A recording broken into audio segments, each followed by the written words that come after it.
and the corporate dinner with Roarke entertaining about a dozen clients, with her playing hostess. She wasn't quite sure what kind of clients they were, since Roarke had his fingers in every pie known to man or beast, so she didn't attempt to keep up. What she did know was that most of them could take the prize for most tedious during the 4-hour ordeal. But there had been no casualties.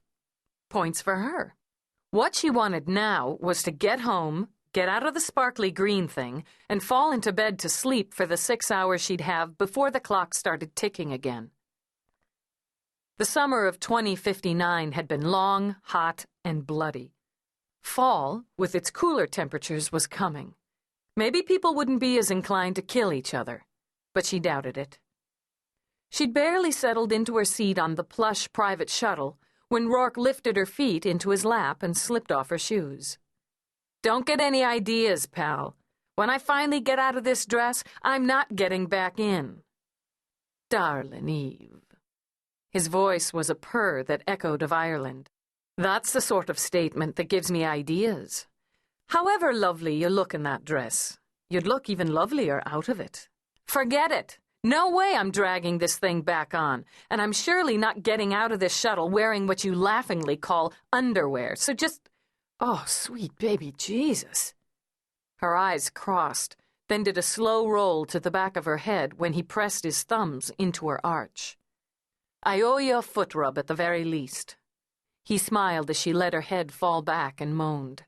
"For services above and beyond. I know you detest the sort of thing we did tonight, and I appreciate you not pulling out your weapon and stunning McIntyre over the canapes. The guy with the big teeth who laughed like a donkey, right? That would be McIntyre. He's also a very important account." He lifted her left foot, kissed her toes. "So, thanks." "It's okay. Goes with the package." Hell of a package, she thought, studying him through barely open eyes. All gorgeously wrapped 6 feet 2 inches of him. Not just the lean, muscled build, or the heart-stopping face framed with the sweep of black silk hair, but the brains, the style, the edge, the whole shot. And best of all, he not only loved her, but he got her. Of all the things they fought about, and it was never hard to find something, they never butted heads over this. He never expected any more of her in the corporate wife area than she could give. A lot of people would, and she got that. Roarke's enterprises included holdings, properties, factories, markets, and God knew, on and off planet. He was absurdly rich with all the power that went with it. A lot of men in his position would expect a spouse to be at their beck, to drop everything and drape themselves over his arm at a moment's notice. He didn't. For every business event or social occasion she managed to attend as his wife, there were probably 3 she missed.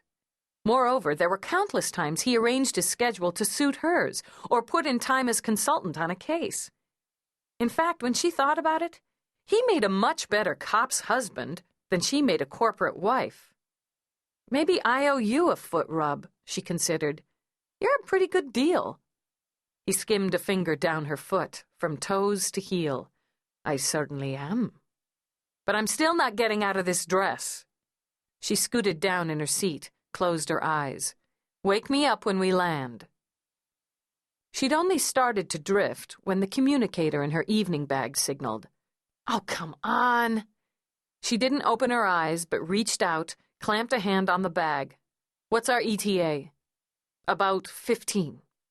With a nod, she pulled out the communicator and engaged. "Dallas."